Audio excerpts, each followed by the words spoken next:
The partial government shutdown is set to be handed off to a divided Congress in the new year as Republicans and Democrats trade blame for the impasse. So for more insight, let's bring in Republican strategist and Addo Worldwide co-founder Kevin Paul Scott and Democratic strategist and the founder and CEO of New Blue Interactive, Taryn Rosenkranz. Taryn and Kevin, thanks for coming on and happy holidays. Thank you. Thanks, too. Happy New Year. So, we're 8 days into this partial government shutdown, and yet it feels like we haven't made any progress, that we're no closer to a deal. So, Kevin, how do you see this playing out? One side is going to have to give. Who's it going to be?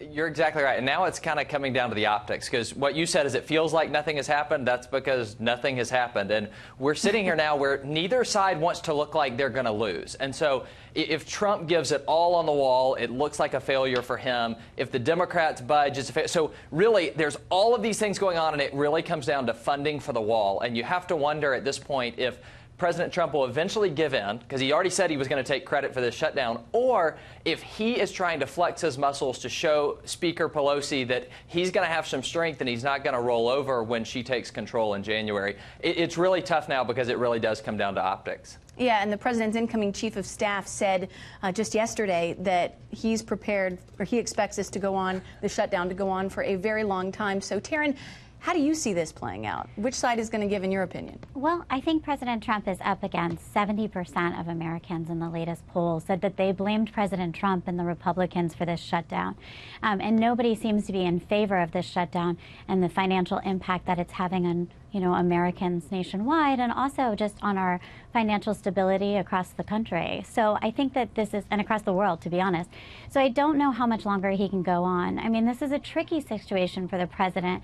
And if I was a Republican operative, I would be worried about the optics. I would agree with Kevin that there's so much at stake here. I mean, he campaigned that he was going to have Mexico pay for this wall. And now he's going sort of to bat, to die on this hill, if you will, for having the American government pay for it. And so that's going to be a really hard thing to overcome, especially when you got 70% of Americans saying, "Ooh, I blame you for this." Kevin, you want to jump in here? Well, I think Taryn is right that he's going to get some of the blame, but you have to remember, one of the reasons that President Trump was elected is because looks like he's not beholden to Washington, he's not doing the same old thing, and he's not driven by the polls. If there is one thing that has showed us this year, going into the 2018 midterm elections, the tariffs weren't popular, a lot of things weren't popular, and the president is sticking by his guns on this. The pullout of Syria is making a lot of Republicans angry. Look, you can disagree with the president's policies. You can't say that he's motivated by politics and poll numbers. And while I think this shutdown is not a great one, I think we have to remember that certain people find it refreshing that this president is willing to stand up and not do politics as usual. Kevin, I want to play a soundbite from Congressman John Garamendi. He was on our show about an hour ago, and he brought up a very interesting point. He essentially said, hey, I might be more open to supporting the president's border wall just a little bit if perhaps he were able to provide a few more concrete details about where it would be, how much it would cost. Listen to this.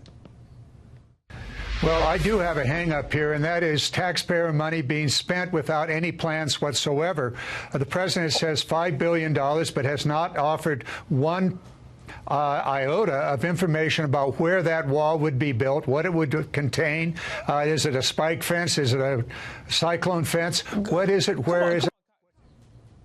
Kevin, you think it would help if the president provided a few more details about his wall? Yeah, I mean, I think it may help, but the reality is we're really far apart on this. He wants $5 billion. The Democrats aren't going to compromise on $3 billion or $4 billion or $2.5 billion. They don't want a wall. And so the issue is wall or no wall now. It's not really about how much money, how it's going to be built. It really comes down to, will the Democrats budget all on the wall? And if they do, even if it's for only $1 billion, it will be seen as a victory for the president. If they don't budge on the wall at all and President Trump gives in, it's going to be seen as a victory for the Democrats. Taryn, President Trump said today that he's waiting for the Democrats. Democrats say that they're waiting for the president. What do you think Democrats should be doing right now? I mean, should they be walking over to the White House right now, as President Trump just suggested on Twitter? Well, I think it's really unfortunate because this really squarely, that blame lies with the president of where we're waiting. When we had the Senate propose a bipartisan compromise before the shutdown, and he just squarely rejected it. So unfortunately, it is in his hands, and it is, you know, I know he tweeted earlier in the week that it was sad that he was here for Christmas, but it's sad that we have Americans without getting paid right now because of a government shutdown over something when really the Senate put forth, I think, a bipartisan compromise of which there was really no reason to outright reject it, except for sort of this stubborn idea that, you know, to Kevin's point, that he can't lose, right? Like, he has to see this as a victory. And I do think one thing that Kevin said that wasn't right is that I do think the American people, the vast majority of them, really want to see us have our country be, you know, enhanced border security. They do want to see, you know, a country that is financially stable, that has a great leadership in this world in a great position. And but we the need Democrats, that. Taryn, I'm sorry, guys. I got to leave it there. But, you know, this is already the 9th longest government shutdown in U.S. history, so we'll see how much longer it drags on. Taryn, Kevin, thanks so much for coming on. Thank you for having us. Happy New Year.